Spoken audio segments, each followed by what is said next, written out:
வெக்க மத்தியா ஐயோ லேப்டாப்பா எல்லாம் பாத்துக்கோங்க தன்சி போச்சு எங்க வீட்டுல வெங்காயம் போச்சு இங்க பாருங்க இந்த பிள்ளை கடை வச்சிருக்கு அதுவும் எங்க போய் உட்கார்ந்துட்டு என்ன பண்றான்னு பாருங்க தன்சி வண்டி ஓட்டுமா இங்க பாரு இடிக்க போறேன்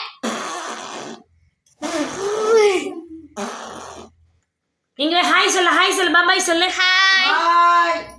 ஹாய் மாமா கும்பத்தா குடு மகடும்மா ஐயோ வெங்காயத்தை கடிக்கிறானே ஏய் இங்க வா ஏன்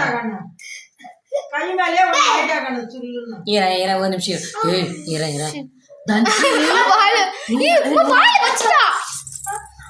சிக்கக்கா ஏய் இல்ல வெளியே ஏய்